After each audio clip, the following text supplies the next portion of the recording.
السلام علیکم۔ آج ہم بات کریں گے ایک اہم موضوع پر، قرآن مجید اور سائنس۔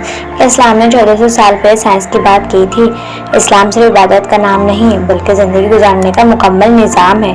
قرآن مجید ہمیں نہ صرف روحانی ہدایت دیتا ہے بلکہ اس میں بہت سے ایسے علمی حقائق بھی موجود ہیں جو آج کے جدید سائنس سے میل کھاتے ہیں۔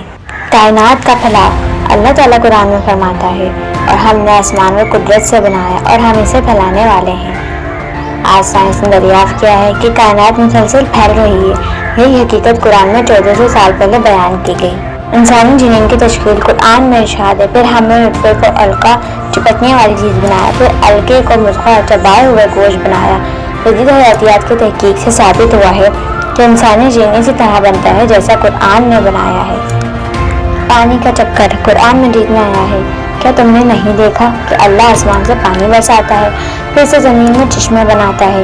سائنس پانی کے چکر کو تسلیم کرتی ہے جو بارش زمین میں جذب ہونے اور دوبارہ بخارات بننے پر مشتمل ہے۔ لوہا آسمان سے نازل ہوا، قرآن فرماتا ہے، اور ہم نے لوہا نازل کیا جس میں بہت طاقت ہے۔ سائنس بتاتی ہے کہ لوہا زمین پر آسمان سے یعنی خدا سے آیا ہے، جیسا کہ شہاب ثاقب کے ذریعے ثابت ہوا ہے۔ اللہ تعالیٰ نے فرمایا کہ ہم نے زمین کو فرش نہیں بنایا اور پہاڑوں کو میخ۔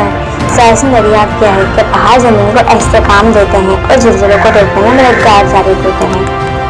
انگلیوں کے نشانات قرآن میں بیان ہے کہ انسان سمجھتا ہے کہ ہم اس کی ہڈیوں کو جمع نہیں کریں گے بلکہ ہم اس کی انگلیوں کے نشانات بھی دوبارہ بنا دیں گے۔ ہر انسان کی انگلیوں کے نشان منفرد ہوتے ہیں اور یہ بات سائنس نے ثابت کی ہے۔ یہ تھے کچھ ایسے حقائق جو قرآن میں واضح طور پر موجود ہیں اور جو آج کی سائنس سے ہم آہنگ ہیں۔ آپ کو یہ علم حقائق کیسے لگے؟ براہ کرم اپنے خیالات کمنٹس میں لکھیں۔ اگر ویڈیو پسند آئے تو لائک، شیئر اور سبسکرائب ضرور کریں۔